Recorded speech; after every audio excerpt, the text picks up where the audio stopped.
It's a way to leverage our efforts. So how do I go out there and show as many people in the industry as possible that we have something that can add value to their business? Understand that social media, LinkedIn is a way to leverage your efforts and to reach people that you might not otherwise be able to reach. The Industrial Growth Institute podcast connects you with the big thinkers, makers, and subject matter experts across all aspects of an integrated B2B industrial revenue growth function. From strategy, board oversight and transactions, through all the phases of manufacturing marketing, the complexities of industrial sales, and the nuances of marketing and sales technology and customer experience, I speak with guests who bring insights, innovative perspectives, best practices, and twists on traditional approaches. Each episode explores high-level thinking and in-the-weeds actionable tactics. If you enjoyed these discussions, then please help me out by liking and sharing the podcast, and especially by leaving a comment and giving a review. So with no further ado, let's jump into this episode. Hello, I'm Ed Marsh, host of the Industrial Growth Institute podcast. And today I'm recording at McCormick Place, and I'm joined by Saleem Awad, the president of Spinner North America. Salim popped up on my radar because honestly, he's a LinkedIn beast. Now, admittedly, I'll say it's not too hard to stand out in the industrial space because there's not that many industrial capital equipment companies, and folks that really are active. You see Chris Luca, you see the manufacturing millennial, Joe Angel at PMMI, and a few others like that. But nevertheless, Salim really stands out. And so I'm excited about this conversation. We're going to learn a lot about him as we chat. But some of the highlights that I want to make sure I get out up front, his family is originally from Lebanon. He grew up in Colombia, spent some time back and forth between the U.S. and Colombia. He even started his own legal research business while he was in Colombia. But he moved to the U.S. after his mom was murdered by the FARC. He joined the U.S. Army. He earned his U.S. citizenship in the service, and he served as a combat diver with multiple deployments. After the Army, he went to law school, earning his J.D., and then practiced law for 6 years. He holds a certificate in machine tool sales engineering from the Association for Manufacturing Technology, AMT, the group that sponsors the IMTS show. And in 2016, he left his law practice to run business development for an Italian company in the automation, material handling and packaging automation space. And then about 3 years ago, became president of Spinner North America, which is a U.S. subsidiary of a German machine tool manufacturer. So that's quite a journey. And I know it's going to inform a lot of the discussion that we have in some interesting ways. Please don't forget to like, share, comment, subscribe to the podcast, drop a comment, and exchange some ideas with Salim. I know he'll answer. I watch how active he is. And so with that, welcome, Salim. Thanks so much for spending time. Thank you so much, Ed. It's a privilege to be with you. And I look forward to welcoming you all here to the podcast and seeing what we're doing here on IMTS 2024. Yeah, it's quite a booth. It's quite a show. You just were telling me 100,000 people this year. Yeah. It's interesting. You see different contradictory numbers on the economy. Yes. And there's some stuff that looks like, restaurant parking lots are full, but right. Airport garages are empty. And so what's going on? It's hard to know. And if there's 100,000 people here at McCormick Place for this show, that's certainly a strong indicator. Right. I think that it's a very pleasant surprise to see that the rebirth of manufacturing, advanced manufacturing, right, in the United States, in North America, is real. It's happening, and you can feel it with all the customers, machine shop owners, and other people in manufacturing that are excited about the future, right? We haven't seen this in a few years. I think that we see folks looking for new ways to manufacture more efficiently with more automation and with higher technology, like the kind of machines we offer here. Right. Good. Well, great kind of foundation for the conversation. Yeah. Let's start with your time as an Army combat diver. As a veteran, I mean, I want to start there. Veterans are a recurring theme in this podcast. Yeah. How did you end up doing that? So, you mentioned a little bit that I grew up in Colombia. My dad actually was educated in France, and he became a big fan of Jacques Cousteau. If any of us know Jacques Cousteau, right, maybe we should have a dinner or coffee one of these days. But Jacques Cousteau was a pioneer in the scuba diving. And this was something that I will watch as a child. And I was always fascinated by being able to interact in the ocean and live that kind of wonderful universe of the deep ocean, if you would. But anyway, when I moved to the U.S., there was no connection to that. That was in 1997. Of course, you mentioned that I went back to Colombia when my mom was murdered, but then I returned and I decided to join the military, and I was pleasantly surprised to learn that being a diver was actually an option in the Army. Right. So I took the chance to do something that I always was fascinated by while serving the country and doing something good for the world. And so what does a combat diver do?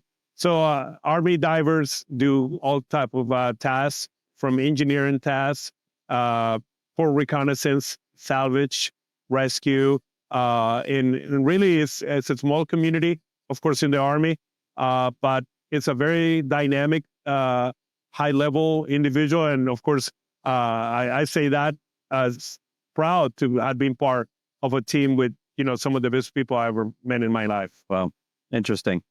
Speaking of the military, let me take this opportunity as a guest of the podcast. You get the I get challenged. Thank you so much. So I'll take a picture of you with that afterwards. Thank you. All right, let's back up. You had this tragedy as a young man when your mom was murdered. I don't know if you're willing to talk a little bit about kind of political violence and what brought you to the U.S., or if you just want to jump into your career. I think that, in the United States, and now, of course, I lived here in the U.S. more than I lived in Colombia, but I think we sometimes take for granted the ability to move around freely and to exercise whatever it is that we want to do in life in a good environment of peace, prosperity.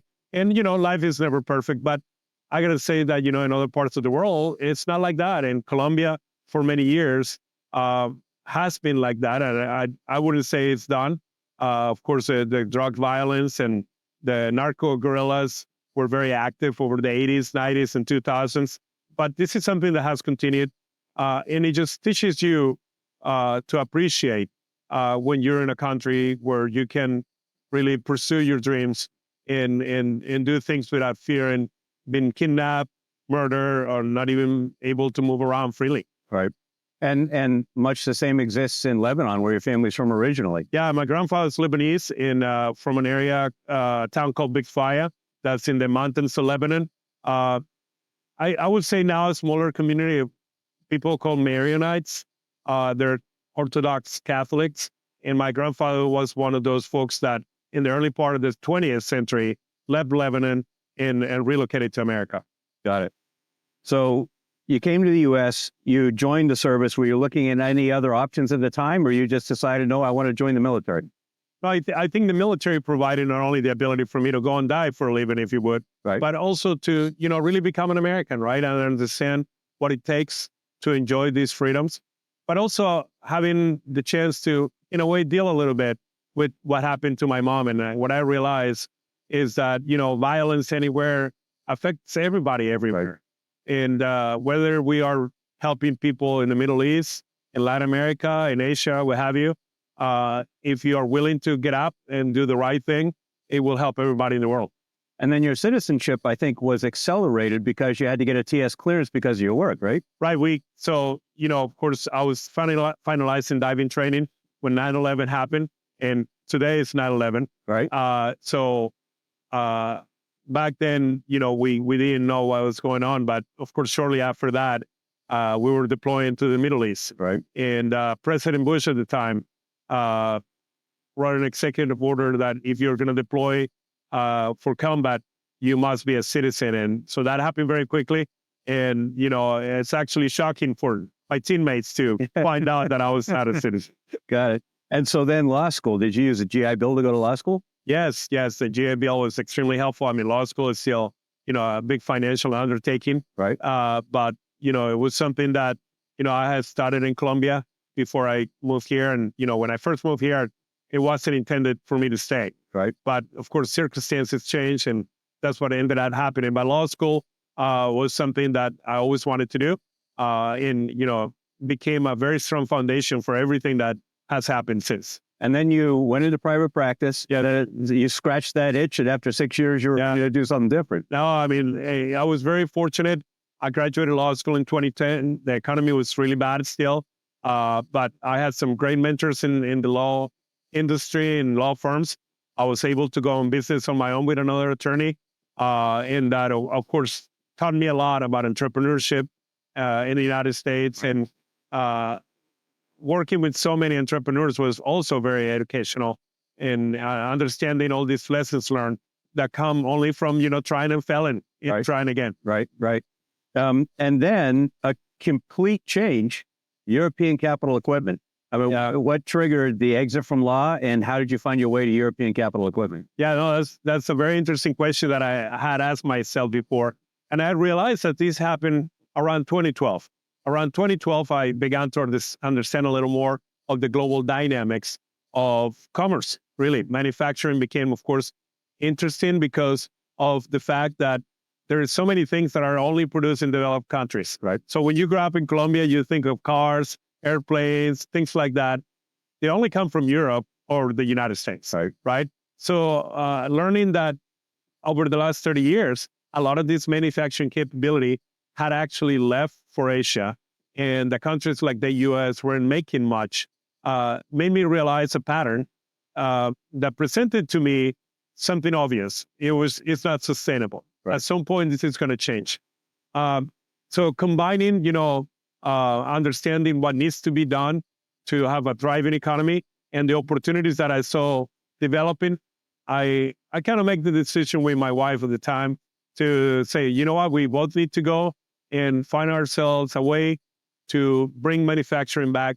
In advanced manufacturing, of course, is highly automated today. So being part of an automation company was definitely something that I wanted to be part of. And so you jumped into a business development role. Yes. You were working or the office out of Charlotte, I guess. Yeah. You were covering global or just North America? So I was covering a large part of the United States, Mexico, and basically almost every Spanish-speaking country. Got it. Okay.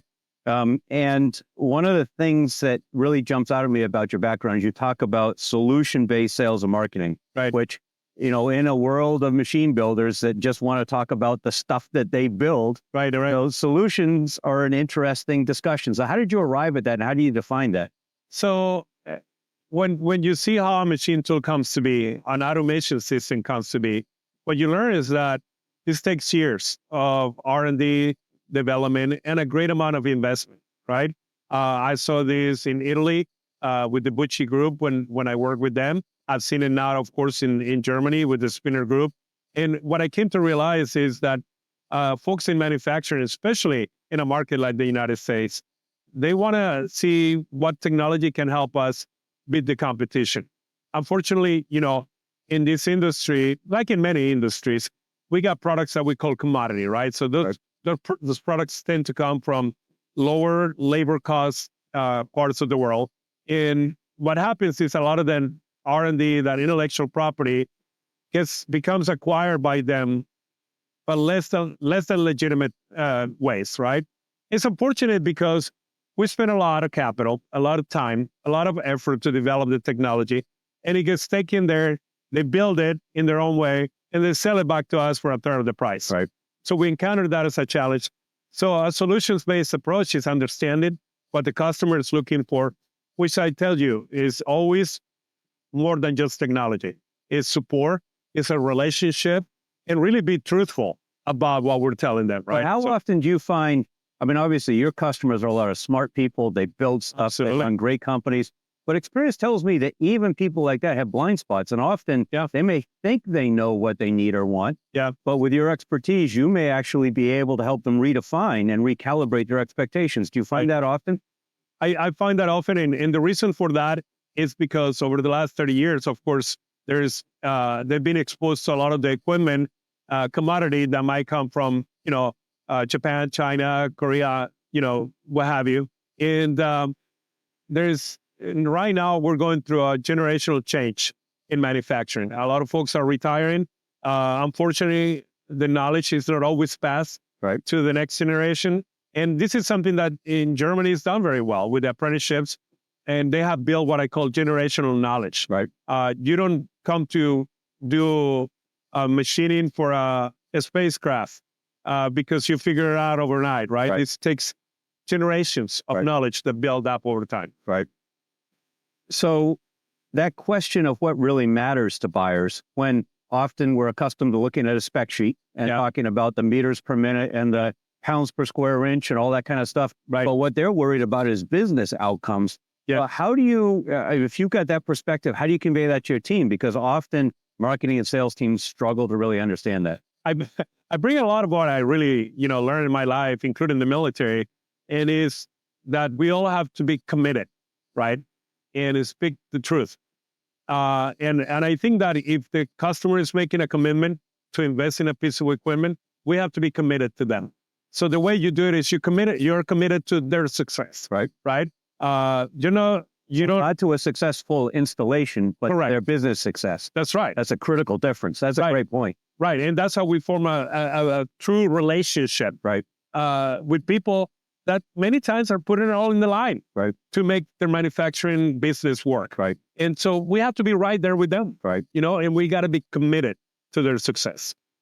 But I know from working with many German companies that they tend to, the good thing that they do is focus incredibly on the detail. Yep. But the bad thing is then it makes it hard for them to kind of translate to a U.S. customer service expectation and a U.S. business discussion. Yeah. So how do you help bridge that? I think they're complementary skills for sure that we can bring to the table. And, let's face it, the European market is very different than the North American market. Right. The reality is Germany, and everybody knows this, has made the best machine tools in the world, the most innovative, the most precise. And I don't want to take that for granted, but we're assuming that the technology is what people are looking for, right? But the gap comes in being able to be close enough to the customer to really understand what they need, right? And, it brings us back to a real relationship. I'll tell you, Ed, we're not trying to just sell one machine to a shop.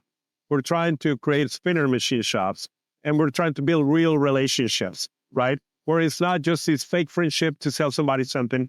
We really understand where people are coming from, right? The machining part is oftentimes not the whole story, right? It's only part of it.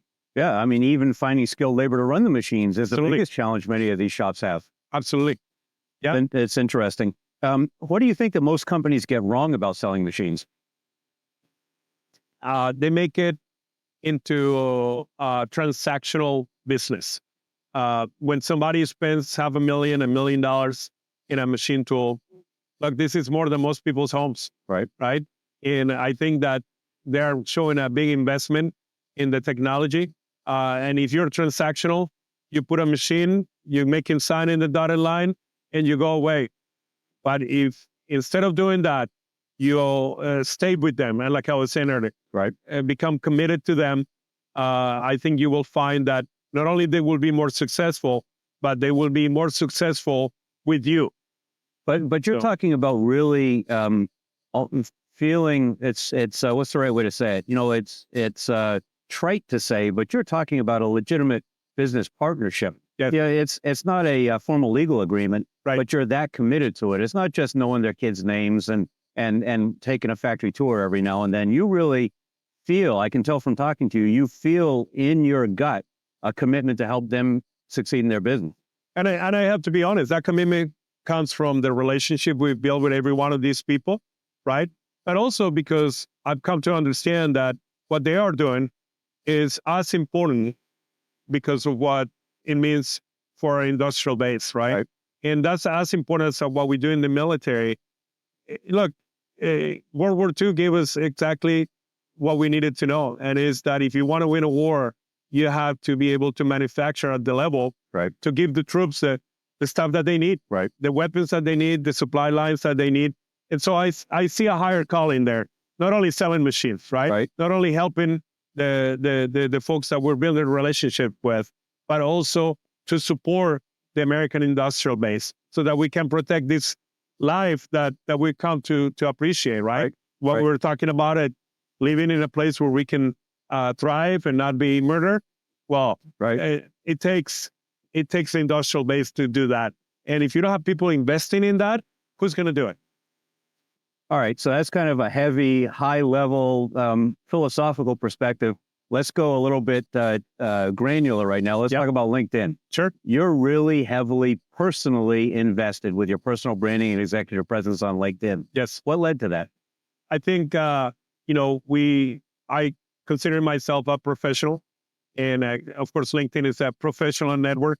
And what I find is a lot of people are looking to understand how to get their business, how to get their career to the next step.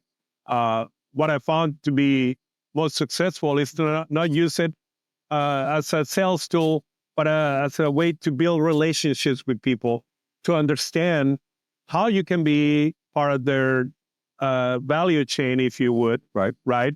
And how you can understand the needs of their business. If there's maybe something you can help, then help them, right? But a lot of your peers think that that's a waste of time. They think that they can build those relationships and add that value in other ways. They think that LinkedIn is somehow, like TikTok or something. You obviously have a different perspective. How'd you develop that? Well, the reality is that it's a tremendous tool to leverage our ability to communicate our message, right? To let people know that we are real, that we mean what we say, and that we want to be part of the community. It's really creating a community where there is discourse, there is exchange of ideas. We let them know about the events, about what we're doing. Hey, we're traveling here.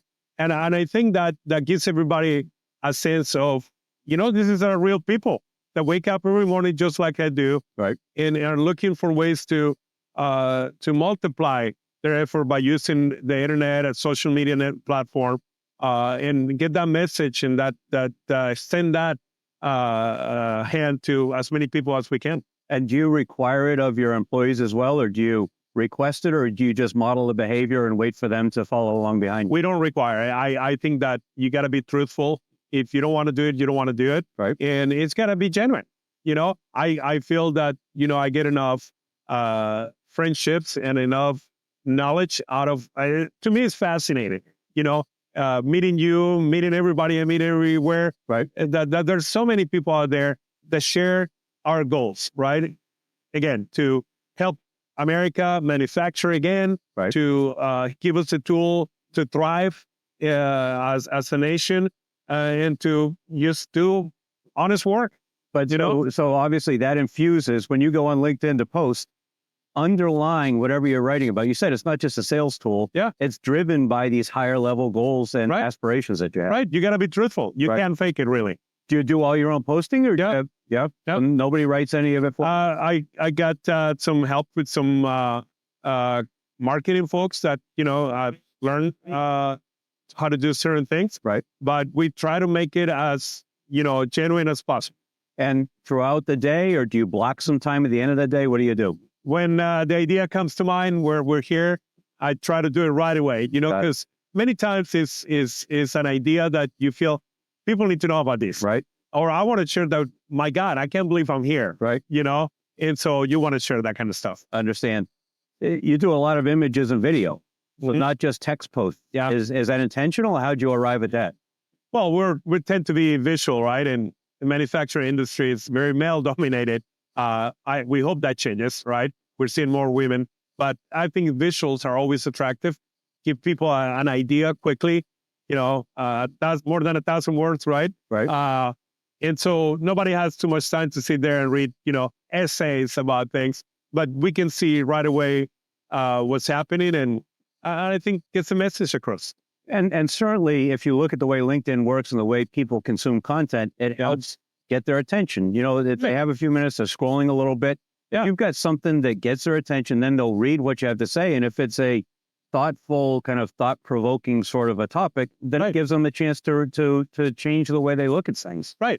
And that's why we want it to be, kind of original, not something to rehearse. Right. What authenticity, I think, is authentic, right? If you're fake, if you're kind of do things for marketing's sake, it comes across. But certainly you and I both experienced Army leaders who were authentic and Army leaders who were tight asses. Yeah. And there's a difference in how you respond and whether you want to be led by somebody like that. Right. Authentic leadership, like authentic relationships. Right. You can't really describe it, but you can feel it. Exactly. Right. So you've got a lot on your plate as president and CEO. You're traveling around the country. You're traveling globally. You're doing all this stuff. Yeah. How do you manage that workload? Do you run PT every morning? Do you have a very structured daily routine, or You just have a mass of stuff you need to get done. You work until it's finished. Yeah, well, if I'm sick or dead, I can't do what needs to be done. And one thing you learn in the military is that the mission is always first. But for mission to get done, we have to be alive and ready to be able to tackle it. We got to have the mental energy, the mental capability, the physical energy, and the physical capability to do what needs to be done. Right. Also, we need to be ready to listen. Right, and to really listen to what people are telling you. And that takes a mental state, right? If you are worried about things or maybe about a sales pitch or what I'm going to tell this person to convince him of something, you're not listening, right? So what do? Yeah, I try to keep a routine where I prioritize my well-being, the well-being of my family, my closest relationships are supremely important to me. And, the team that we're building at Spinner is become an extended part of those relationships. Because of that, I trust them. I don't micromanage. I know that they are professionals, just like I am, and they all understand what the mission is, and they're part of the mission. Does everyone work out of the office together, or are you remote? We are mostly remote. There are a couple of people that, of course, have to work remote in an office because of the requirements, but the team, look, I always consider people first.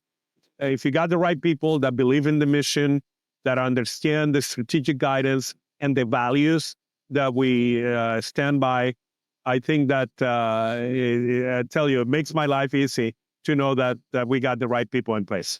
That makes sense. And for fitness and to manage that stress, what do you do? What do you enjoy? So I enjoy, of course, the outdoors. But every morning, you don't get time to go outdoors. So I do, something called orange theory, and I do some running weights and things like that. Just trying to maintain. My grandfather lived to 96. Wow. And he always said, you just got to keeping one foot in front of the other, right, and keep going. And do you miss doing PT as a group? Or are you happy to do it on your own? Well, these classes are like group classes. Do it as a group. Yeah. So that adds that element. Got it. And I like, seeing that other people are also getting up at 5:30 in the morning. Nobody wants to wake up. Right. And, don't let anybody fool you. You never get used to it. It's something that either you do or you don't. I'm pretty used to waking up early. I'm not used to going all night long. That's what I never get used to. Right.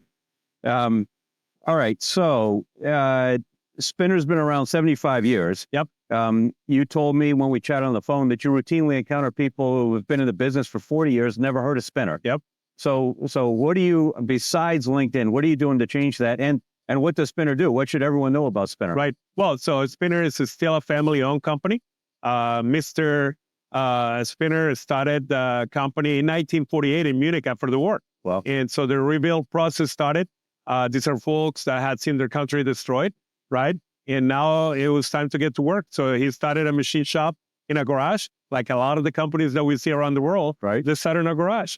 So, because they didn't have the machine tools that they were looking for with the precision. Of course, back in the 40s, 50s, there was no CNC. So it was manual machines. Yeah, mill and a lathe. Right. So we started with the fundamentals on mechanics. And this goes back to the generational knowledge, right? The foundational knowledge that we cannot lose as a nation is something that Germany was able to preserve. So they went from there. Right. So fast forward to the present day. Look, Spinner is still family owned. It's run by the Spinner brothers and is a company that is number one, more interested in providing mechanical engineering solutions for the machine tool industry. They have done very well in Europe for many years. And, as the global dynamics have changed, they wanted to bring their product to North America. Right. And that's the reason why a lot of people in the United States and North America never heard of Spinner, right? A lot of people heard of them, but because they had gone to trade shows in Europe, EMO and shows like that. Right. But now that we're bringing it, people are starting to see that there is an alternative to what they have been doing for the last 30 or 40 years, right?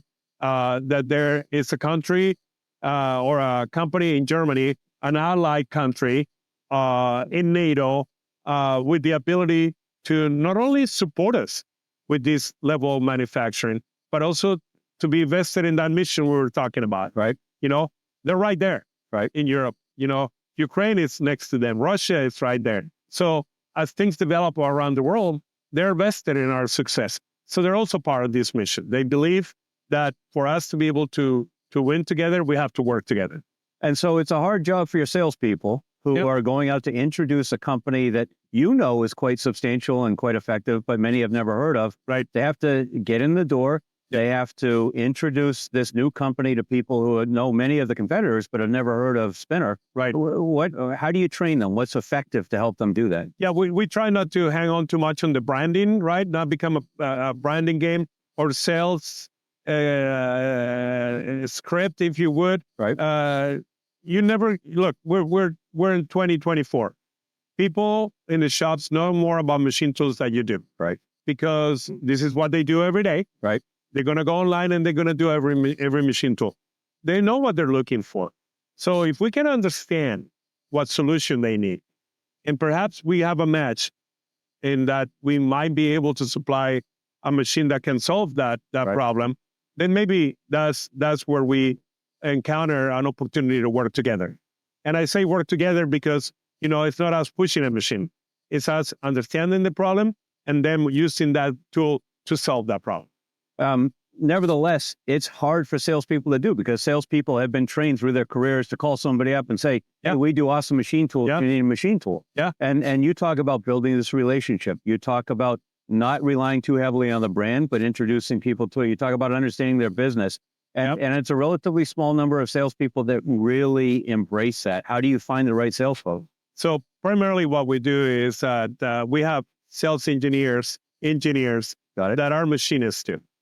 So these guys go out there already with a knowledge of what being a machinist is like, Right. already having to, for many years, maybe stand in front of a machine tool for 10 hours a Right. day, right? Right. So when you are a machinist, you're mechanically oriented and you understand what it takes to be a machinist.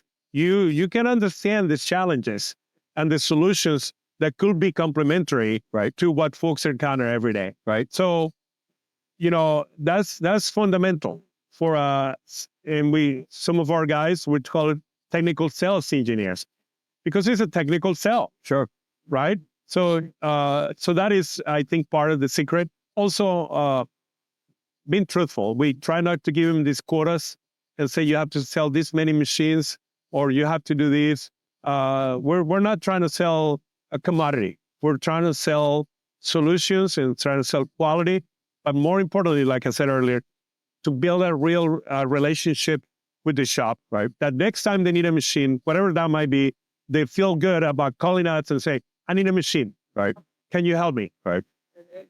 All right. How about social media besides LinkedIn? Yeah. Are you active other places? A little bit of Instagram. I think that, some of the younger people are, but Right. we haven't developed too many on the Facebook and others. I think over time, we'll find what's most appropriate. Right. But ultimately it's going to be, where can we put our message and share with us more information about the technology? Like I said, people want to be able to research Right. beforehand, and we want to give them the tools to do that. And it's interesting you say that because many companies think their website is where they do Right. that, and they don't think of social media as being a place to build those relationships and share that information. Right. How did you arrive at that other perspective? Well, I think based on my understanding of the social part of it, right?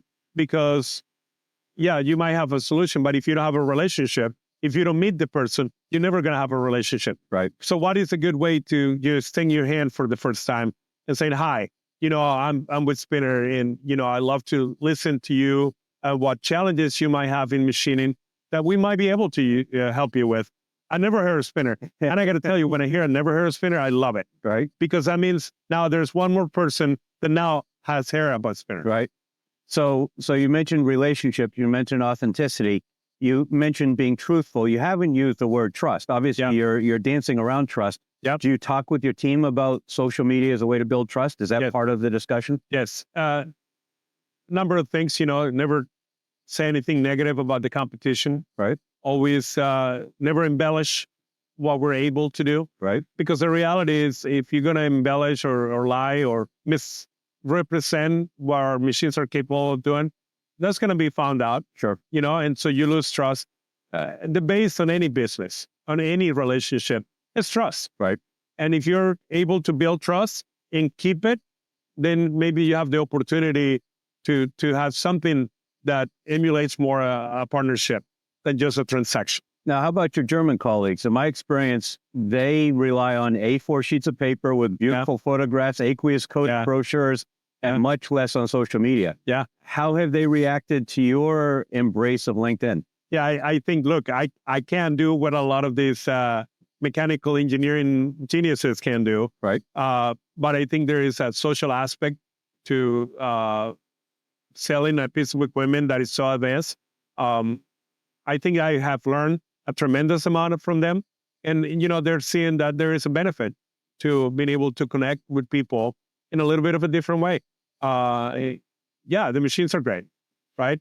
But if people don't know about it, if they don't trust you to really do what you say you're going to do, it might be a little difficult to Not get it. Might be a little difficult. It's really hard. Yeah.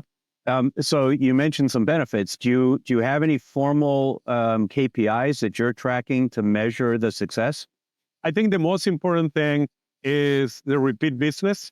The way I ask the customers that have purchased our machines constantly what feedback they got for us, and what can we do better.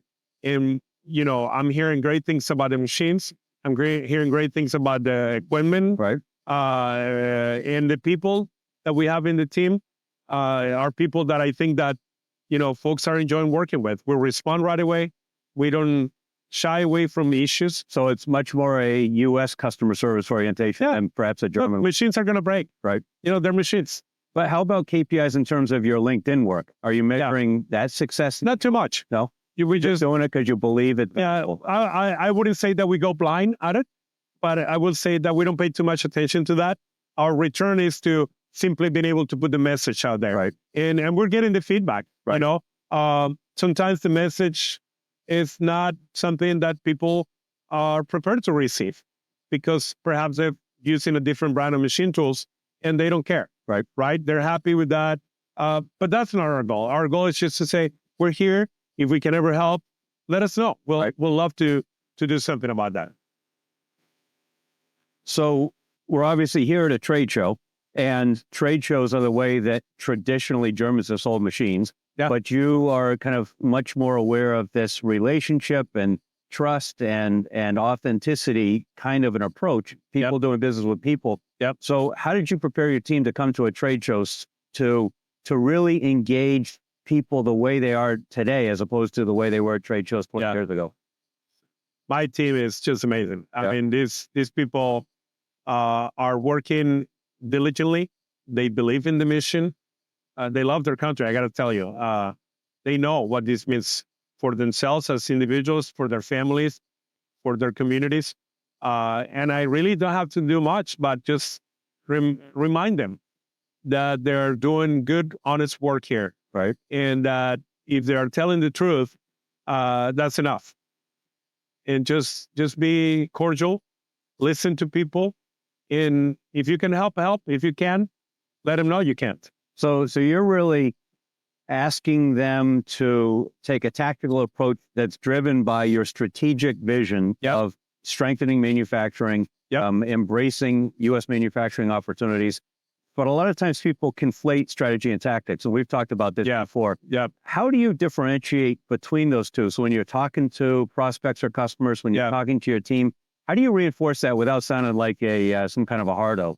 Right. So what comes to mind right away is that we have all kinds of different people in the team, right? And everybody brings different value. Sure. I don't want them to become a copy of each other. Right. I want everybody to be their own selves, right? And everybody's going to have their strengths, their weaknesses. And if we go back to authenticity, be authentic, right? Be yourself. Bring the value that made us bring you to the team. Sure. The value that I see in you every day. Right. And that value is only from you because you're a different person that will be able to bring different things to the table.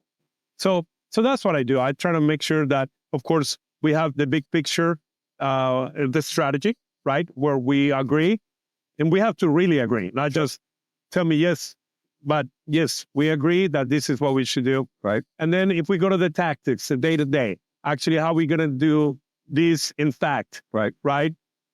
I want people to be able to give their own spin to that, and add their personality, their knowledge, and their, culture to the picture of what we're doing. One of the things that I think is most missing from business is what we used to have in the Army, commander's intent, that portion of operations order that basically says, this is where we're trying to get to. Right. Now, if everything gets messed up, or if you're in a meeting by yourself and nobody's there, or if you're trying to decide how to spend your time and what to do today, this gives you the framework for you to understand how to make those choices that support what I believe is important as a company. Yes. Do you talk about commander's intent? I do it in a different way. Of course, a lot of people that haven't served in the military might not get it, but I think everybody gets the concept of, climbing the mountain and putting the flag on top. Right. That's the goal as a team, right?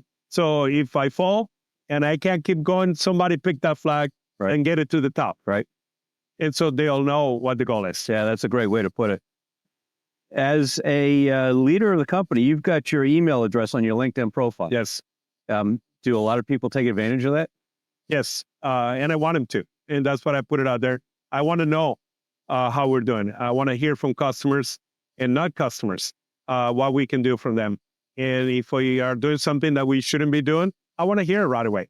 I always use the analogy for service support, which is so important in our industry, to run to the fire, right? Right. If there's a spark that is creating a fire, a problem, right? Right. The strategy or the tactic wouldn't be to run away from it, but for us to run to it as quickly as we can so it doesn't burn the house. But sharing that email address seems very counter to the way many companies operate these days, which is to try to shelter people and make customers or prospects go through a process. Yeah. I don't think that we're the traditional company. That's clear talking. Yeah, I think that we want to be accountable to the team. I hold myself accountable to the team. They are trusting that what I'm doing is in the best interest of our common effort. Right. And customers, I think, feel the same way. So if I'm able to be accountable to them for the good and the bad, I think that it gives people a sense that nobody's hiding here. Accountability is a pet peeve of mine lately. I feel like we've really lost a sense of accountability, whether it's flag officers in the military with what happened, the way they left Afghanistan, or business leaders that don't take responsibility for problems, or salespeople that don't own their quota and their activity and their work ethic. How do you infuse accountability? Obviously, you demonstrate it. You model that behavior. Do you talk about accountability, or how do you build that in your team? I do. And I think it's something that they all want to see in the team, right? They're all accountable to each other. They're accountable to themselves, right? And we're accountable to our customers, right? And to our enterprise. So, also civility, right? I don't know if being civil, if being polite, respectful, and having values behind what you do, it still counts for anything. But if you don't have something to build on, how are you going to be accountable? What are you accountable to? Is it a number on a spreadsheet, or is it a set of values that you live by? What do we stand for? Right. So stand for something. Tell me what that is. And if we have a match, maybe we have something to talk about. But what's striking me about this conversation, I was going to ask you what tips you have for companies that want to start using LinkedIn better, and we can talk about that quickly. But clearly, your use of LinkedIn is an extension of your business philosophy, the way you lead the company, and the way you articulate that. So not just a set of bullet points on the wall of the conference room, but the way, my guess is that it infuses every conversation you have with every customer and every employee every time. Do you think that's fair? I think it's fair to say that, we operate in a way that is very transparent. And we don't give people jobs or titles or missions that don't reflect their abilities. And we're not trying to fool anybody. And like I said earlier, if you're trying to represent something that you're not, that's going to come across. It catches up for sure. So real quick, for a company, a CEO or president of a middle market industrial manufacturing company saying, I don't know, I don't feel comfortable, but Salim's making a good case, I got to try it. What tips do you have for them on how they go about starting to use LinkedIn? Lead, be a leader. And the only way to lead is from the front. And the front of your business is nowadays in social media, in your website, in trade shows, at customer shops. Right. So you can lead from a desk. Get off from behind the desk. That's the advice I would give. When your boots on, well, I was going to say go to war, but go to work. I was going to say, but get up from behind your desk and get out in the field. I mean, you definitely sound like an Army leader who learned how to lead in kind of the 80s and 90s. I think a time when there was a different approach to leadership. People are watching you, right, and they count on you, right, and they count on you to get in front, right, of it. And the other thing that I will suggest is create other leaders.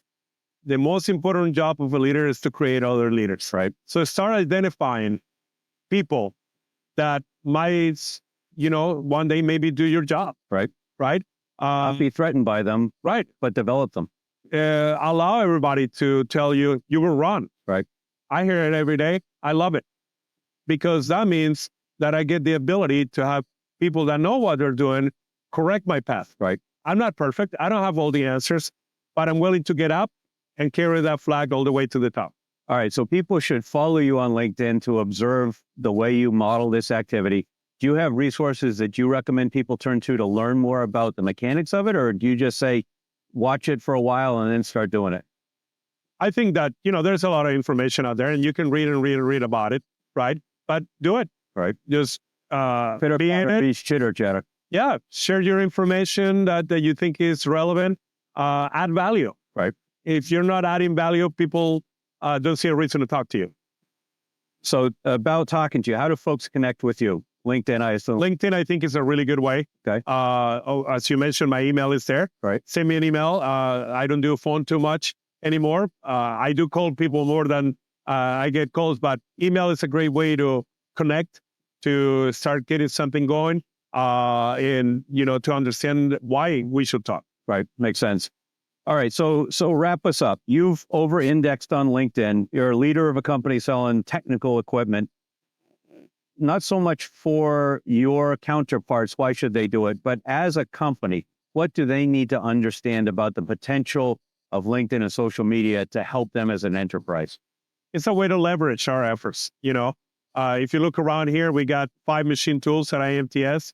These are very heavy machine tools. I cannot carry those machine tools in my briefcase. Right. Right. So how do I go out there and show as many people in the industry as possible that we have something that can add value to their business, to their machine shop? Well, the only way is to show the images, the videos, share a little bit of the information, and allow them to connect with you. That's why I got the email in there. Right. Hey, this looked interesting. Can I learn a little more? I have this challenge that I like to work on. Can you help? Right. Okay, let's look at it. Right. So that's what I would say. Understand that social media, LinkedIn is a way to leverage your efforts and to reach people that you might not otherwise be able to reach. So to tie it back to this thread, this military thread that's run through the conversation, maybe a force multiplier. Yeah, exactly. Got it. All right. Exactly. This has been fabulous, Salim. Thank you so much, Ed. Thank you so much for your time. For everyone listening, please like, share, comment, repost. In fact, you find this on LinkedIn and you'll be able to call Salim out, tag him right in the comments and get a conversation going with him there. Thanks very much, everybody, for listening. Thank you.